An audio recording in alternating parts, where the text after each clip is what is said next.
안녕하세요. 이번 시간에는 챕터 3의 첫 번째 강좌인 활용 강좌를 위한 CSS 스타일 첫 번째 시간을 가져보겠습니다. 자, 기본적인 명제를 제시해 드리고요. 거기에 맞게 작성을 하는 방식으로 진행을 한번 해볼게요. 자, 일단 이제 배웠던 내용들을 복습하는 과정이기 때문에요. 기본적인 저희가 배웠던 내용들에 대한 복습 과정들을 충실히 하셔야 이번 강좌의 전체적인 내용들, 이번 챕터의 전체적인 내용들을 습득하기가 쉬워지게 되죠. 자, 기본적인 내용들은 PDF 문서로 일단은 제공을 해드리고 있는데요. 자, 일단 이제 기본적인 3개의 문서 형식으로 작성을 할 거고요. 자, 명제 문항은 18개의 문항으로 작성하려고 하고 있습니다. 자, 일단 이제 활용 강좌를 위한 CSS 스타일 첫 번째 시간을 가져보는 걸로 진행을 한번 해볼게요. 자, 하위의 내용을 완성시켜 보겠습니다. 자, 일단 이제 문서에 배경색을 넣는 구조를 만들 거고요. 그리고 이제 문서에 배경 이미지를 넣을 수 있게 제공을 할 거고요. 뭐 이런 식으로 하나하나 만들어 가보는 걸로 해볼게요. 자, 이런 내용들은 시작 파일에 주석으로서 처리가 되어 있기 때문에요. 그런 내용들을 보셔도 될 것 같습니다. 자, 시작 파일에 내용들을 먼저 보여드리는 걸로 그렇게 한번 진행을 해볼게요. 자, 일단 서머리 0101.html 문서 작성을 한번 해보겠습니다. 자, 5개의 명제를 완성해 보려고 하고 있는데요. 자, 기본적으로 문서에 배경색을 넣을 수 있습니다. 문서에 배경 이미지를 넣을 수 있습니다. 자, 문서에 배경 이미지를 가로 방향으로 반복시킵니다. 문서에서 배경 이미지를 원하는 위치에 놓을 수 있습니다. 예를 들어서 오른쪽 하단에 배치시킬 수가 있는 거죠. 자, 문서에 기본 텍스트를 지정할 수 있습니다. 이런 것들을 완성을 한번 해볼게요. 자, 기본적인 내용들을 한번 복습한다 생각하시고 진행을 한번 해보겠습니다. 자, 스타일 타입을 지정을 하고요. 하나하나 제작을 한번 해볼게요.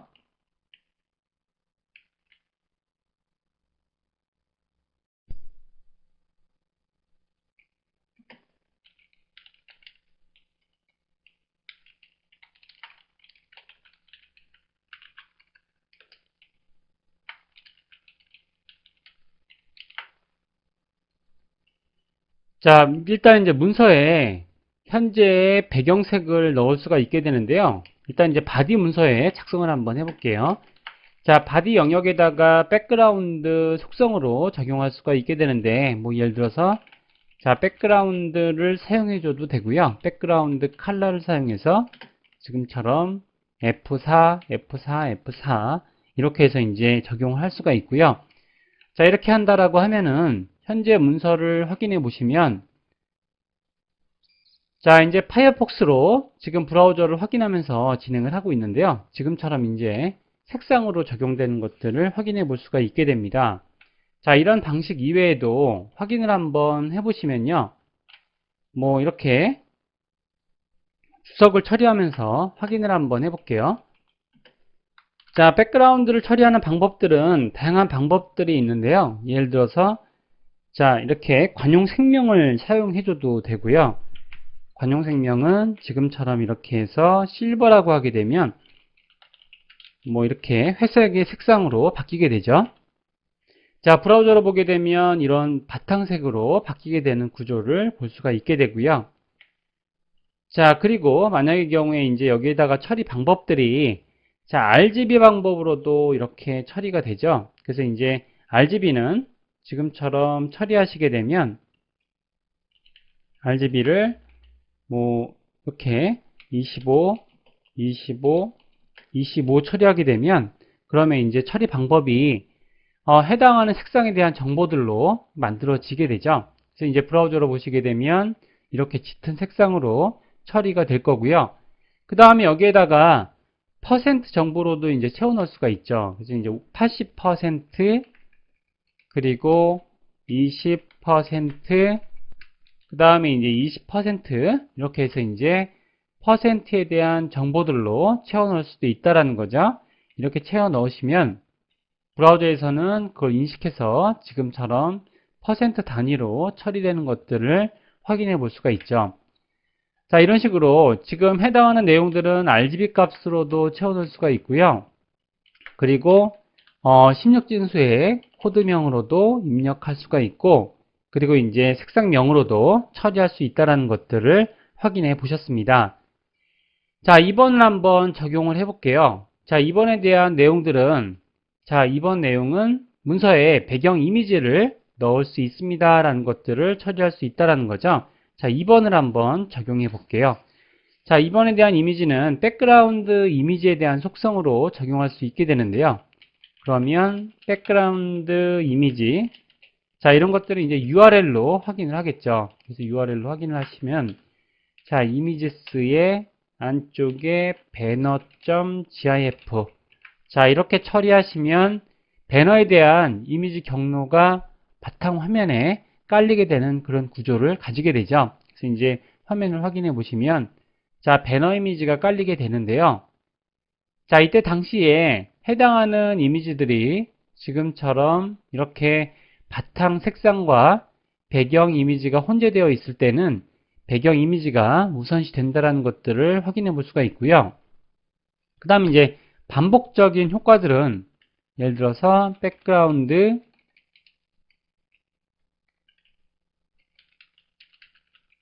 자, repeat이라는 속성을 사용해서, 자, repeat x 방향으로 지금처럼 가로 방향으로만 배치가 되는 백그라운드를 만들 수도 있죠. 자, 이렇게 되면 이제 가로 방향으로 배치가 되는 구조를 확인해 볼 수가 있게 되고요. 그 다음에 세 번째 스타일인, 자, 문서에 배경 이미지를 가로 방향으로 배치시킬 수 있다는 것들은 지금처럼 이렇게 확인할 수가 있고요. 자, 문서에서 배경 이미지를 원하는 위치에 놓을 수 있다는 것들은 한번 만들어 보겠습니다. 자, 이런 것들은 이제 오른쪽 하단에다가 처리하겠다 라고 이제 만들어 보려고 하는데요. 안쪽에 보시면 div 한 개가 정의가 되어 있죠. div 한 개는 지금처럼 클래스는 bg 1번이라는 것들을 가지고 있는데요. 자, bg 1번 클래스, 자, 오른쪽 하단에 지금 백그라운드를 처리하겠다 이런 것들을 확인해 보려고 하는데요. 자, 한번 만들어 보겠습니다. 자, 만들어 보시면 일단 이제 bg 1번 클래스를 적용해서 오른쪽 하단에다가 백그라운드를 한번 배치해 볼게요. 자, 복합 속성으로 적용할 수도 있는데요. 백그라운드 적용 정보를, 자, URL은 아까 전에 적용했던 이미지스의 banner.gif를 배치를 할 거고요. 그 다음에 이제 일단 이제 배치 정보를 오른쪽 하단에 배치를 할 거기 때문에 no repeat 이렇게 작성을 했고요. 그 다음에 이제 right, 그 다음에 left 방식으로 right랑 bottom, 자, 이렇게 작성을 하면 되는데요. 자, 적용되는 어떤 위치 방법은 일단 이제 X축과 그리고 Y축 이런 식으로 배치가 되게 되죠. 자, 이렇게 되면 지금 X축으로는 오른쪽에 배치를 시키고요. Y축으로는 하단에 배치를 시켜서 구조를 만들 수 있다는 거죠. 자, 이렇게 만들어 놓으면 bg 1번, 자, bg 1번을 확인하기 위해서, 자, 보더를 한번 처리해 보겠습니다. 보더, 자, 1픽셀에 솔리드의 샵 000 이렇게 돼서 이제 보더를 처리를 해놨는데요. 자, 보더를 처리하게 되면 해당 div에 대한 정보들을 알아올 수 있기 때문에, 자, 어디에 배치가 됐는지를 확인해 볼 수가 있는 거죠. 자, 이렇게 돼서 구조를 지금 적용할 수 있게 되고요. 자, 이런 것들은 지금처럼의 정보들 확인할 수 있는 보도 정보로 한번 브라우저로 확인해 보는 걸로 하겠습니다.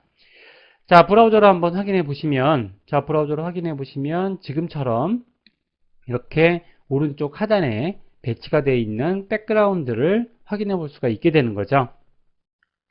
다섯 번째 문항을 처리해 보겠습니다. 자, 기본적인 내용들은, 자, 일단 이제 지금 bg 1번에다가 한번 처리해 보면요.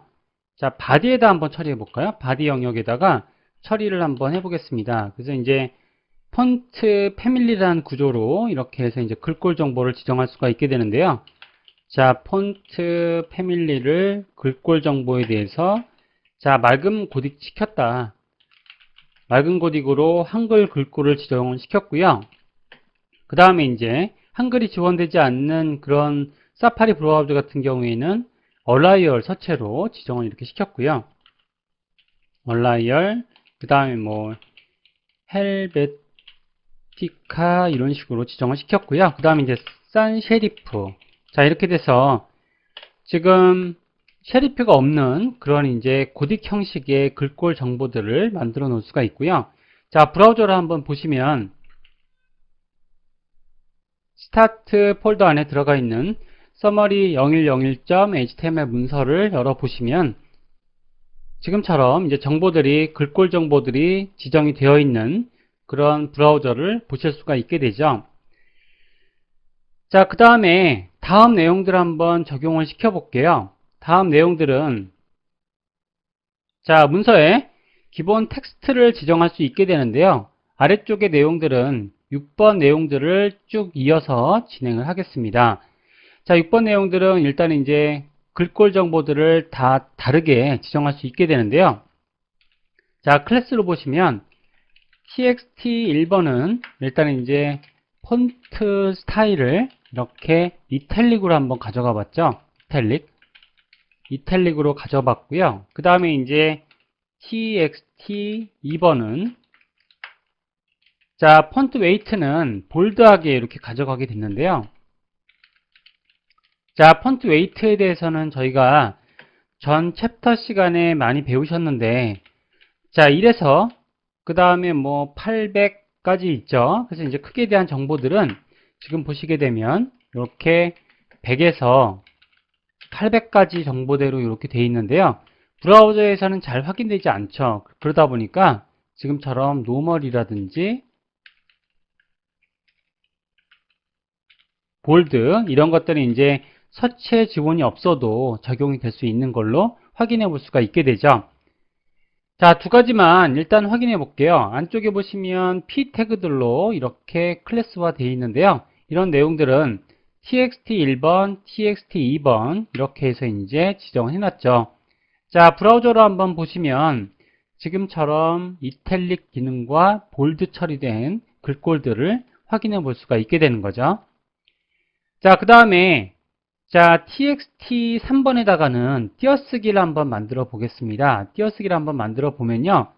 자, txt 3번은 자, 워드 스페이싱이라고 해서 각각의 지금 글자에 대한 간격들을 지정할 수 있게 만들어 놨는데요. 워드 스페이싱 해보면 워드 스페이싱은 지금처럼 20픽셀 정도 이렇게 지정을 했고요. 그 다음에 txt 4번 같은 경우에는 지금처럼 만들어 놔서 자간 정보. 자, 자간은 이제 letter spacing. 자, 이렇게 지정을 하는데요. 대부분의 경우에는 현재 그 기본적인 정보를 0EM이라고 두고요. 마이너스 0.1EM이라고 하게 되면 훨씬 더 간격이 줄어드는 걸로 이렇게 볼 수가 있죠. 그래서 이제 기본은 0, EM이 되는 거죠. 자, 이렇게 지정을 하게 되면 txt3과 txt4번 브라우저로 한번 보시면 자, 이렇게 돼서 이제 이거는 이제 해당하는 워드 스페이싱이 이루어진 결과가 되고요. 그 다음에 이건 레터 스페이싱이 이루어진 이런 글자 정보가 되는 거죠. 자, 여기까지 한번 확인해 봤고요. 그 다음에 이제 글자에 대한 크기들을 지정할 때는 보통의 경우에는 픽셀 단위로 지정하기도 하고요. 그리고 이제 이걸 이제 EM 단위로 지정할 수도 있죠. txt5에 대해서는 이렇게 기본적인 정보들을 이렇게 만들어 보고 있는데요. 폰트 사이즈를 이렇게 EM으로 적용을 하게 되면 글자 크기가 2배 정도 되는 거죠. 그 다음에 txt 6번 정보에 대해서는 이렇게 만들어 보시면 자, 이런 것들을 복합적인 속성으로 쓸 수가 있죠. 그래서 이제 보게 되면 폰트라는 이런 CSS를 사용해서 자, 이런 것들은 순서를 지켜주셔야 된다라는 거. 자, 근데 이제 폰트 속성을 사용하는 것에 대한 문제점은 가독성에 대한 문제로 이렇게 보여지게 되죠. 예를 들어서 이탈릭이라고 쓰고요. 그 다음에 안쪽에다가 이제 베르다나 서체를 지정을 했고요. 이외에는 뭐 여러 가지 서체를 지정하기 위해서 제네바라고 지정을 했고요. 그 다음에 이제 산스 셰리프 이렇게 지정을 했고요. 글꼴에 대한 크기 정보는 이거보다 먼저 나와야 되죠. 그래서 이제 이렇게 36픽셀이라고 지정을 해야 되고요. 순서를 꼭 지켜주셔야 된다라는 거 이렇게 꼭 확인해 주시면 될 것 같습니다. 자, 이렇게 한번 만들어 보시면 브라우저로 한번 보시면 자, 일단 이제 해당하는 글꼴에 대한 정보들이 이렇게 만들어질 수가 있고요. 그 다음에 복합적인 속성이 들어가 있는 txt 6번을 확인해 보실 수가 있게 되죠. txt 7번 클래스에 적용을 하겠는데요. txt 7번 클래스는 일단 이제 구조가 개행이 되어 있죠. 그래서 이제 이렇게 BR로 개행이 되어 있는데요. txt 7번 클래스에 대해서는 지금처럼 라인 하이트 정보를 16픽셀 정도 이렇게 만들었죠. 이렇게 만들면 이제 해당하는 행간 정보가 만들어지게 되죠. 브라우저로 보시면 지금처럼 이렇게 오히려 더 붙는 걸 확인해 볼 수가 있고요. 자, 예를 들어서 뭐 36픽셀이다 이렇게 하게 되면 해당 글자에 대한 부피 정보가 늘어나게 돼서 이렇게 확인해 볼 수가 있게 되는 거죠. 자, 다음 정보들 한번 확인해 보시면 다음 정보는 들여쓰기를 이렇게 만들 수가 있죠. 그래서 이제 8번에 대해서는 들여쓰기 정보를 한번 만들어 보면요. txt 8번에 대해서는 들여쓰기 정보를 한번 만들어 보겠습니다. 그래서 이럴 경우에는 텍스트 인덴트 하게 되면 20픽셀 정도 이렇게 만들어 주고요. 근데 이제 텍스트 인덴트 같은 경우에 쓰실 때 주의하실 점들이 아래쪽에 있는 요소에 바로 이렇게 상속이 되기 때문에 간섭 문제가 될 수 있다라는 거죠. 그래서 이제 이런 것들은 만드실 때는 반드시 독립적인 요소에다가 적용을 하시는 걸로 이렇게 확인해 보시면 될 것 같고요. 그 다음에 txt 9번을 한번 만들어 보면 txt 9번은 이제 색상 정보를 한번 이렇게 바꿔 볼게요. 그래서 이제 영역에 따른 색상 정보를 자, 컬러를 이렇게 해서 RGB 형식으로 이렇게 작성을 할 수가 있죠. 그래서 이제 20%, 20% 만들면 자, 비율이 같아지게 되면 회색으로 처리돼서 이렇게 만들어 볼 수가 있죠. 자, 브라우저로 한번 확인해 보시면 지금처럼 이렇게 해당 영역에 따른 이렇게 영역을 보시면 9번에 대해서는 컬러 정보를 RGB로 이렇게 만들어 놓게 되면 회색으로 처리되는 결과를 확인해 볼 수가 있다라는 거죠. 자, 이번 시간에 만들어 본 내용들은 간단하게 이제 PDF 문서로 소개를 해 드렸는데요. 아래쪽에 주석으로도 이렇게 만들어 놨죠. 그래서 이제 5개의 명제들을 확인해 보셨는데요. 자, 일단 첫 번째로는 자, 문서에다가 배경색을 넣는 구조를 배워 보셨고요. 두 번째로는 배경 이미지를 넣을 수 있는 것들, 세 번째로는 배경 이미지를 방향에 맞게 반복시키는 방법들, 그리고 이제 네 번째로는 배경 이미지를 원하는 위치에 놓을 수 있다라는 영역인데요. 예를 들어서 이제 오른쪽 하단에다가 배치를 시켰죠. 자, 마지막으로 자, 문서에다가 어떤 텍스트를 지정할 수 있는 방법으로 이번 예제를 완성을 했습니다. 자, 일단 이제 다 아시는 내용들이긴 한데, 자, 기본적인 내용들을 복습해서 저희가 이제 활용 강좌의 내용들로 이렇게 공부하기 위해서는 저희가 이제 기본적인 내용들을 잘 알고 계셔야겠죠. 그래서 여기까지 저희가 첫 번째 기본 내용들에 대한 정리 시간을 가져봤습니다.